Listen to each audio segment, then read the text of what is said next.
VON Major News Package for today, Tuesday, 27th November 2018. In our lead stories, nationally, Non-Communicable Prevention Action Plan and National Weight Loss Campaign launched here on Nevis.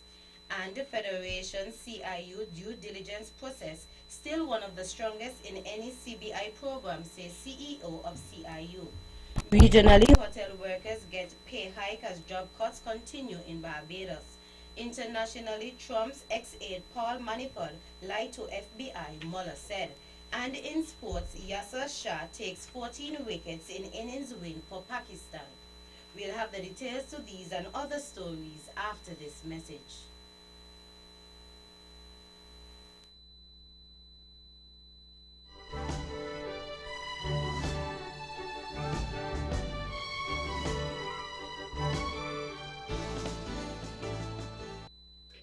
Another look. Different from how you've seen it before. Another look. Takes an in-depth look into business, politics, science, technology, religion, and more. Another look. Featuring documentaries from the BBC, regional features, and local ones too. Another look. Every Monday at 3 p.m. on the Eastern Caribbean's powerhouse, VON.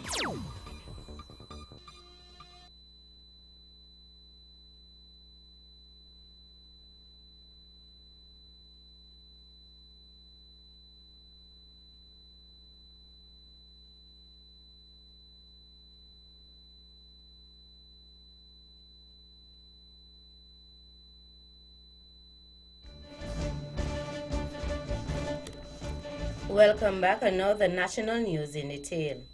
A plan which will focus on supporting residents of Nevis to get fit, healthy, and reduce their risk of developing a non-communicable disease was launched here on Nevis today. The FIT NCD Prevention Action Plan and National Weight Loss Campaign was designed and developed by Fit Wellness Center and Lake Health and Wellbeing, a public health consultancy group on St. Kitts in collaboration with the Ministry of Health. The campaign is expected to begin in January 2019 and will carry the tagline, "Let's be the change." Junior Minister with responsibility for health in the Nevis Island Administration, Honorable Hazel Brandy Williams, in her remarks, spoke of the government's commitment and initiatives that will be taken to enhance the program. As we approach 2019, we look forward to increasing our investments in the area of NCDs, including the implementation of a chronic disease risk management survey, which will provide updated information on the rates of overweight and obesity, as well as those in the population with diseases and hypertension. I am committing the Ministry of Health, and I am committing myself personally to the proper implementation and execution of this very important project. Junior Minister with responsibility for health in the Nevis Island Administration, Honorable Hazel Brandy Williams.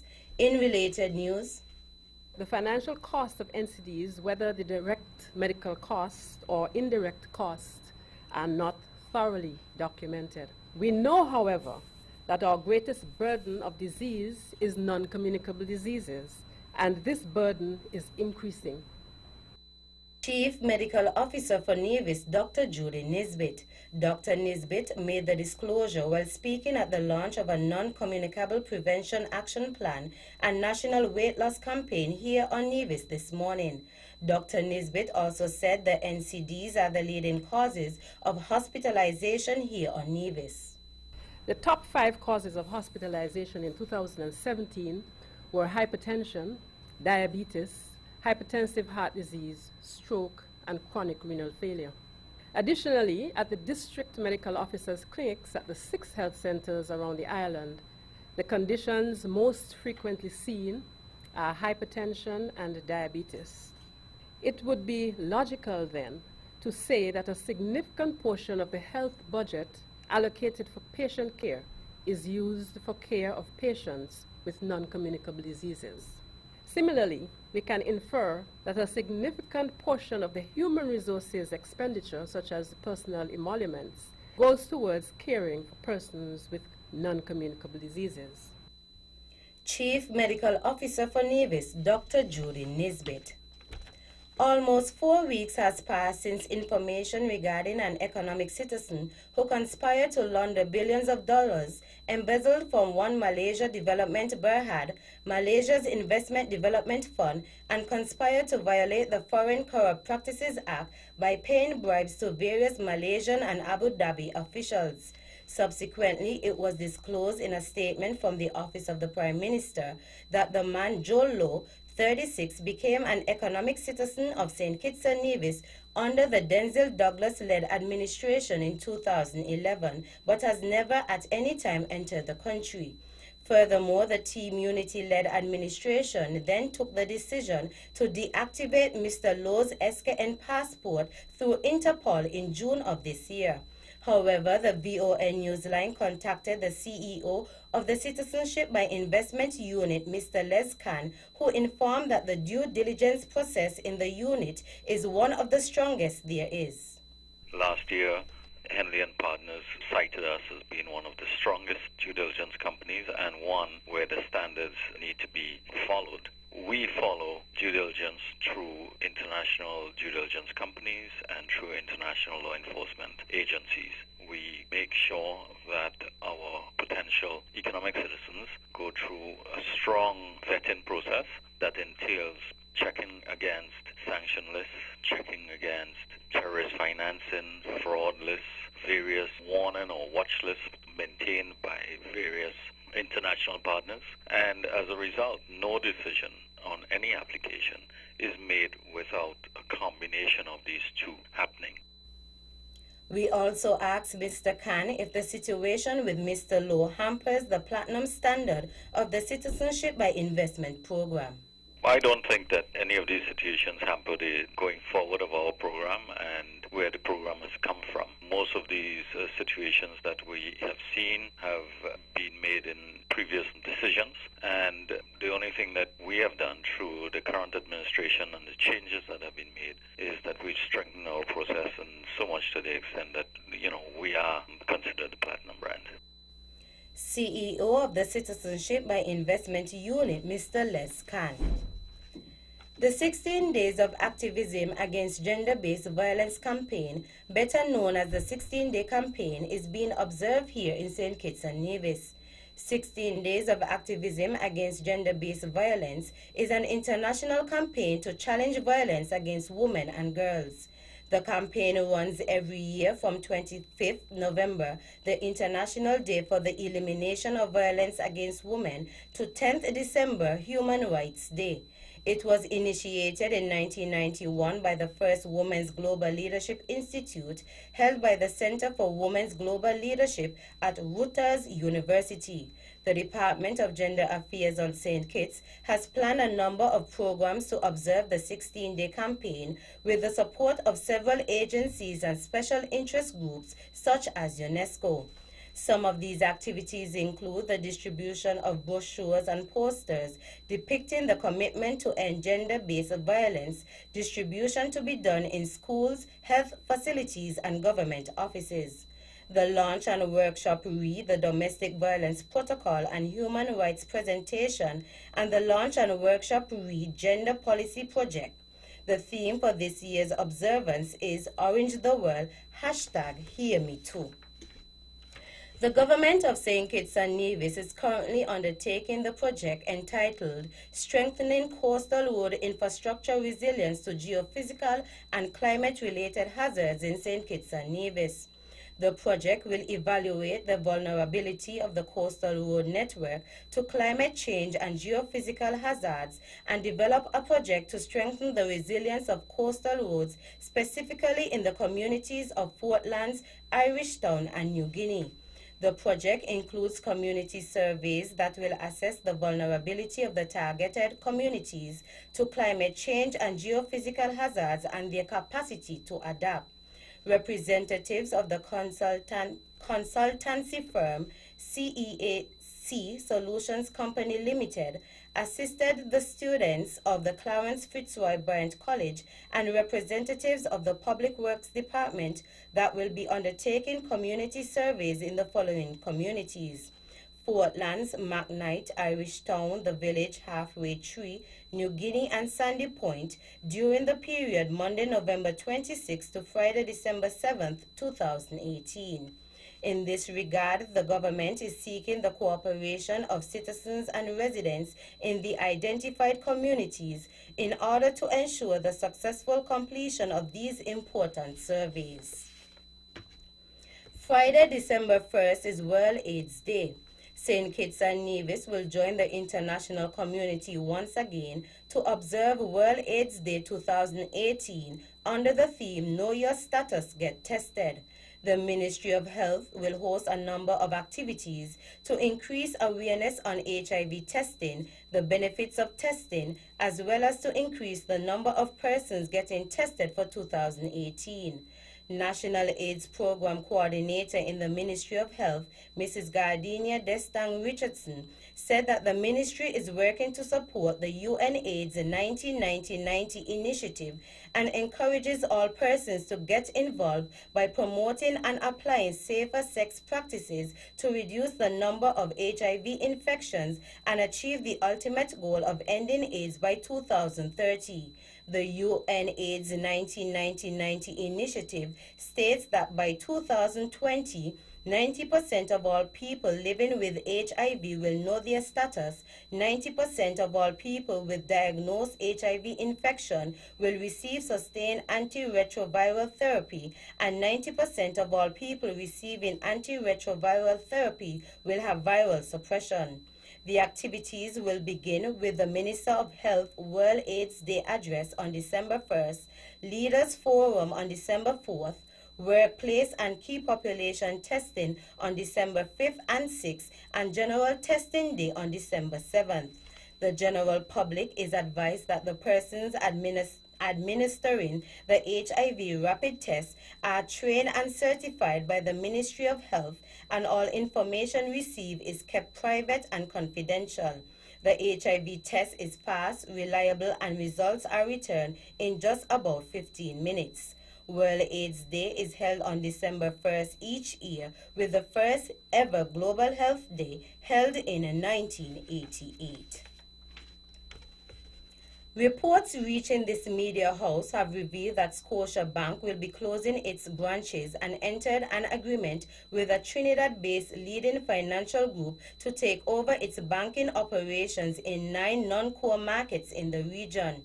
Earlier today, November 27th, it was announced that, subject to regulatory approvals and customary closing conditions, Republic Financial Holdings Limited will purchase Scotiabank's banking operations in St. Kitts and Nevis, along with 8 other Caribbean countries, for US $123 million. In spite of the information that has surfaced as of late, questions like what does this mean for Scotiabank workers, will the workers in SKN be laid off in the near future, and what provisions will be made for the workers if laid off, still remain. The VON Newsline sought to contact the bank's branches in St. Kitts and Nevis to ascertain more in this developing story, but to no avail. Republic Financial Holdings Limited is the registered owner of all of the banks in the Republic Bank Group. Finally, in police news, police are investigating an incident in which a juvenile was shot and injured over the weekend. Officers responded to a report of a shooting incident on the grounds of the former Bastia High School at about 1:30 a.m. on Sunday, November 25th. A police press release states that preliminary investigations have revealed that a 17-year-old who remained anonymous was on the premises when 2 to 3 gunmen opened fire at him. He was shot once in the forearm and transported to the JNF hospital, where he was treated for his injury. Members of the crime unit visited and processed the scene. Investigations into the matter are ongoing, and persons with information regarding this incident are urged to contact the Violent Crime Unit by dialing 467-1887. That's our national news segment. You can visit our website at www.vonradio.com or our Facebook page at www.facebook.com www.runradio.com for these and other stories. News from across the region is next.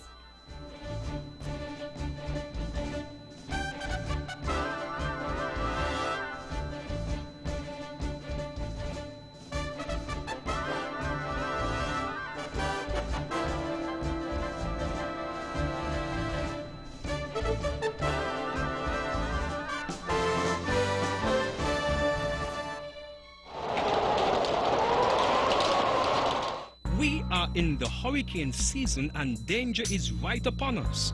That is why we at the Bank of Nevis Limited have decided that it is time we finish your home. Get that well-needed fence or make some minor upgrades to your home. On a more serious note, install some shutters to keep your family safe during this hurricane season. Visit us or contact us today at 1-869-469-5564. The Bank of Nevis Limited will always stay committed to improving the quality of life.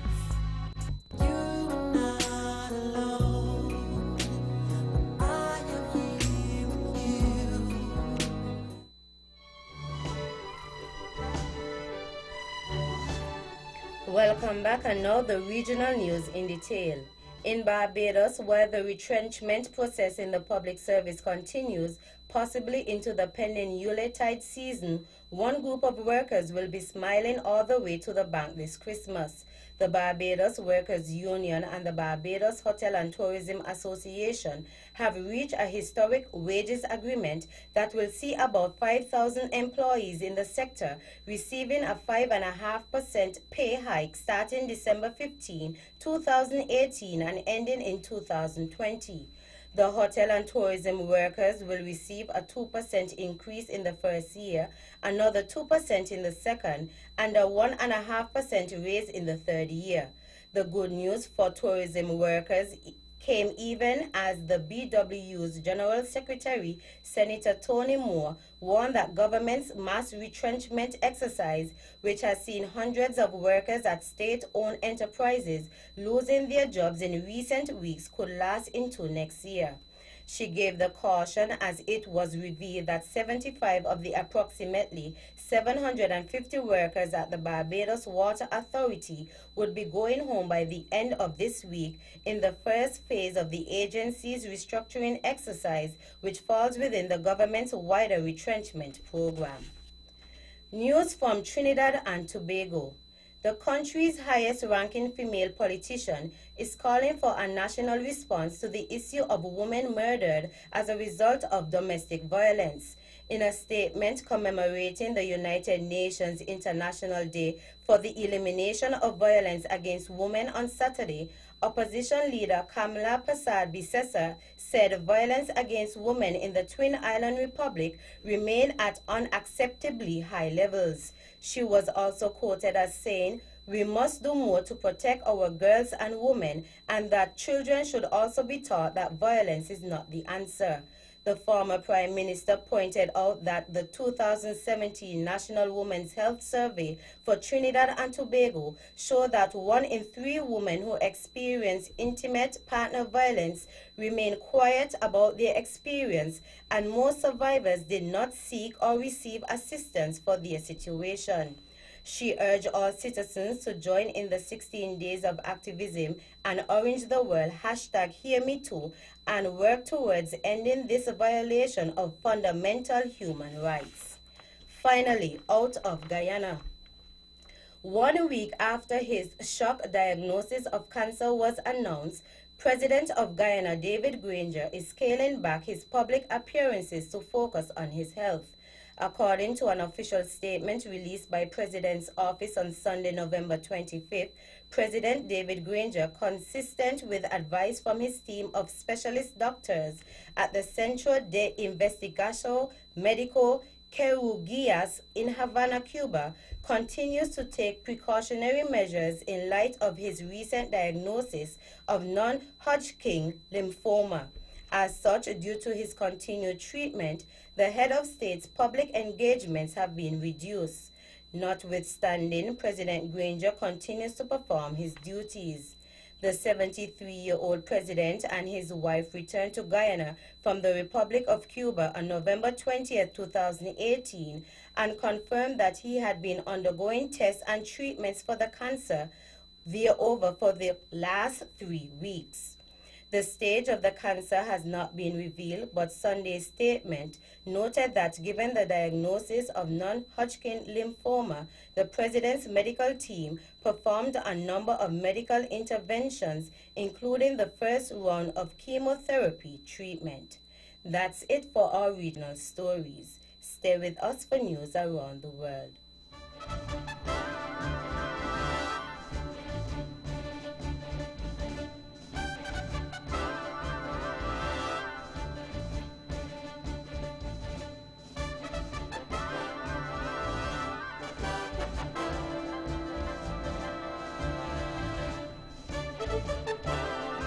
Welcome back, and now the international news in detail.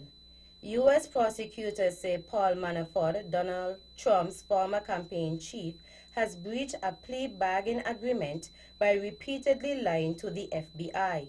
Manafort was convicted of financial fraud in August relating to his work as a political consultant in Ukraine. He then accepted a plea deal on other charges in return for cooperating with Robert Mueller's probe into alleged Russian meddling in the 2016 election. Global efforts to tackle climate change are way off track, says the UN, as it details the first rise in CO2 emissions in 4 years. The emissions gap report says that economic growth is responsible for a rise in 2017, while national efforts to cut carbon have faltered. To meet the goals of the Paris Climate Pact, the study says it's crucial that global emissions peak by 2020. However, the analysis says that this is not likely even before 2030. The report comes days before a major UN climate conference starting in Poland from December 2nd to the 14th.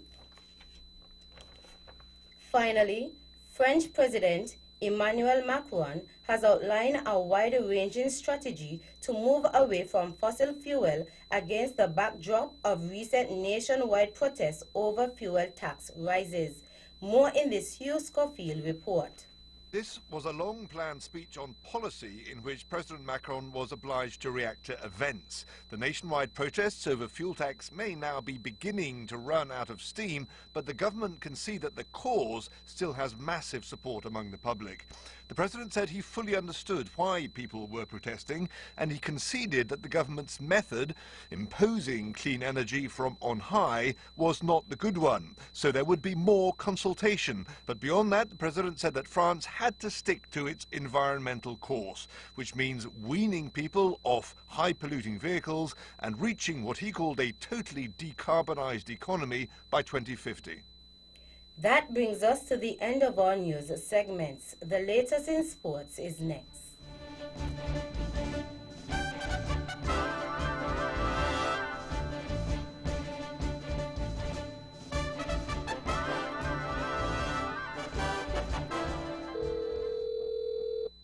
Hey Betty. Joan, TDC is at it again. Really? Yes! This weekend, the TDC Home and Building Depots are having their rotating discount sale, where every hour there's a different discount.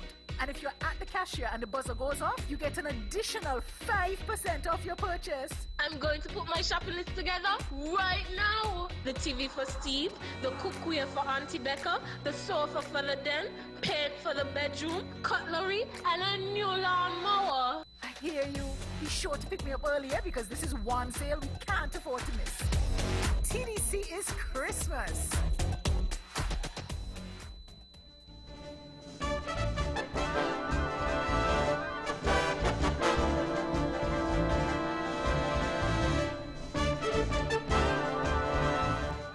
Welcome back, another sports in detail. In cricket, Yasir Shah claimed the second best match figures by a Pakistan bowler as they beat New Zealand by an innings and 16 runs in the second test. The 32-year-old leg spinner finished with 14 for 184, behind only legendary all-rounder Imran Khan, who took 14 for 116 against Sri Lanka in 1982.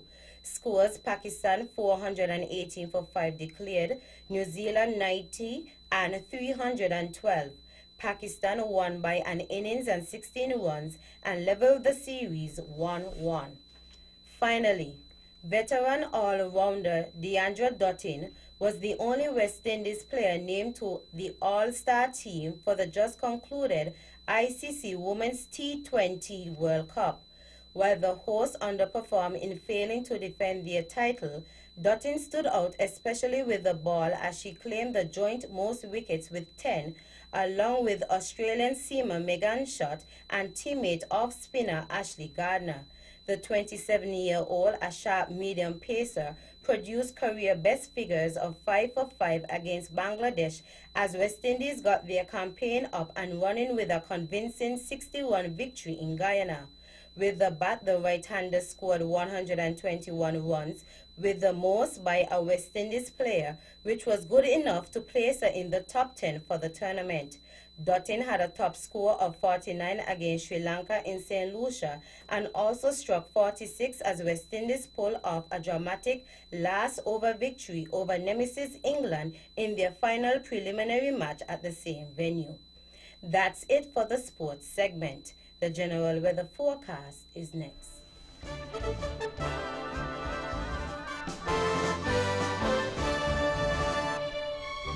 Welcome back, and now the local weather forecast for St. Kitts and Nevis. Weather tonight, generally fair skies.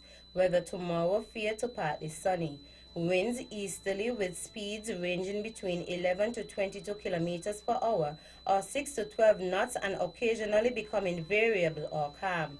Seas 1.2 to 1.8 meters or 4 to 6 feet tonight. Beachgoers should exercise caution. Sunrise tomorrow is at 6:22 a.m. And that's how we wrap up the major news package for today, Tuesday, 27th November 2018. Before we go, let's take a look at the headlines once again. Nationally Non-Communicable Prevention Action Plan and National Weight Loss Campaign launched here on Nevis. And the Federation's CIU due diligence process still one of the strongest in any CBI program, says CEO of CIU. Regionally, hotel workers get pay hike as job cuts continue in Barbados. Internationally, Trump's ex-aide Paul Manafort lied to FBI, Mueller said. And in sports, Yasser Shah takes 14 wickets in innings win for Pakistan. On behalf of the rest of the news team, I am Tammy Reed, wishing you a pleasant evening.